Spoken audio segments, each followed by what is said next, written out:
In this video, I will tell you exactly how you can crush Q1 as an e-com brand in 2025. I will go exactly over our campaign structure, how we run it, how we launch it, and basically what you need to do to scale fast and efficiently. Why am I qualified to talk about this? My name is William and I've generated over 12 million in sales for 7 to 9 figure e-commerce brands with meta ad systems and performance creatives. So with that having said, let's get straight into the video. So here we have a live ad account and let me go over the points of how we run ads. So first of all, you will see here multiple campaigns. This is just the case because we have multiple products. But essentially what you want to do is not run like this one campaign for testing, one campaign for scaling, one campaign for retargeting and so on, how it was in the past. But you just want to run one main campaign where you do testing and scaling. This works by far the best because then you don't have any audience overlap and you actually have a clean structure and you actually see what's going on. So yeah, this is one thing. Just run one campaign broad for your target audience, be it women, men, for the age range. You can even leave that broad or like open as well. Then Meta can just optimize towards the best possible audience for you. And then what you want to do is you can either run a CBO. Here you can see those are all CBOs, where you set the budget at the ad campaign level. You can also run an ABO, it doesn't really matter. I've explained the detailed difference in this video, just go and check it out if you want. Both have its advantages and disadvantages, but essentially no matter if your currently biggest main campaign is a CBO or an ABO, you can just keep working with that. So you want to have that broad CBO.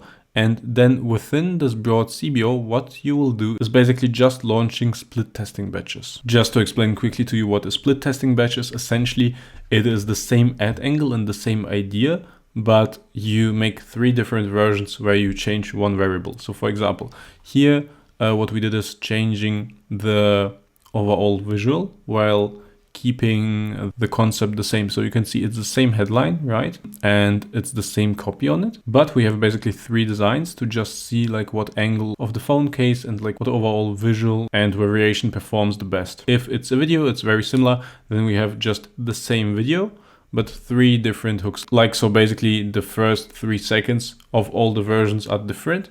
So you can see like what is grabbing the most attention and the attention of the right people, but everything else is the same. And the thought process behind it is that, well, if you are in an ad set, you will see that one of the versions is performing the best and you can focus on that version. So first of all, you're not failing a whole ad angle or you're not failing a whole ad concept because just the hook was weak or the design was weak, but you give it way more chances of success and Facebook will actually spend on that ad that is the best version of it and that resonates the most with people. Another advantage, and that is really big, is that because you will see exactly what gets most spent and what performs the best, you will know based on your split test what kind of headline, what kind of design, right? What kind of visual hook, if it's a video, performs the best.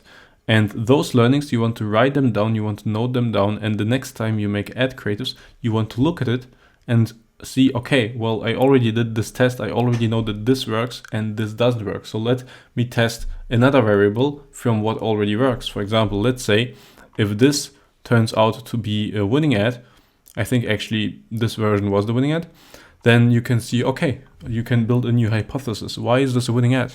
Maybe it is because of the review. And then you can just make 3 different versions of this, but then 3 different reviews and see what of those performs the best. And maybe you get another winning ad just because you changed the review and now it resonates with a slightly different audience.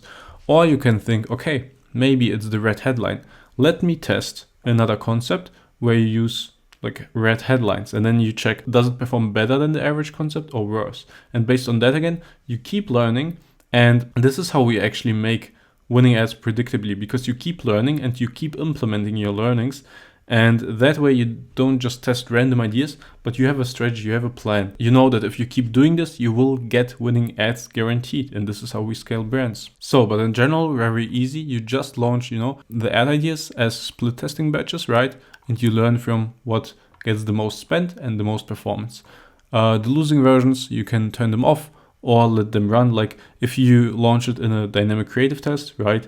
Facebook just allocates towards the winner automatically. If you run it as flexible ads, if your account is already updated, it will just, again, like the best version will get most of the spend. And if you run it like as regular ads, you can do that too. After Facebook spends like something on the other versions, like it will mainly spend on that, the most scalable and best performing one, right? But if you see, okay, it's spent on the other versions, they get like by far not the best ROAS, on like even less spend, then you can just turn them off and let Facebook focus on the best winning version. And this is what you do. You launch split testing batches every single week. I recommend launching 3 to 4 every single week if your budget allows. And if you run in a CBO, the convenient thing is that Facebook will just automatically spend on those ads that are performing well, and it won't spend on those that are not performing well, right? It could be that you launch an ad and it doesn't get any spend, like this one, almost no spend. From this, you can just conclude that based on the early metrics here, Facebook already concluded, okay, this won't be scalable, this won't be a winner, so let's not waste any budget on this. And this is how you can save money. And this is also something where you can just trust the Facebook algorithm. It's extremely good. This is how you test without basically spending too much.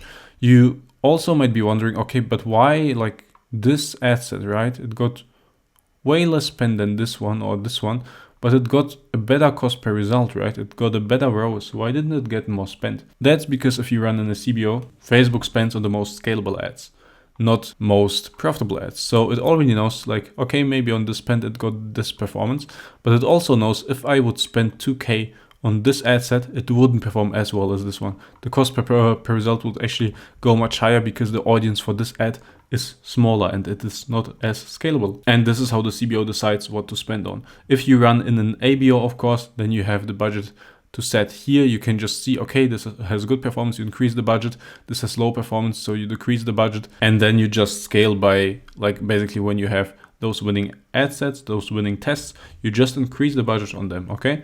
And on the losing one, you decrease it. And with the CBO, you just look at the overall ROAS of the whole campaign every day for the last 3 days. This is what I do always for the last 3 days, right?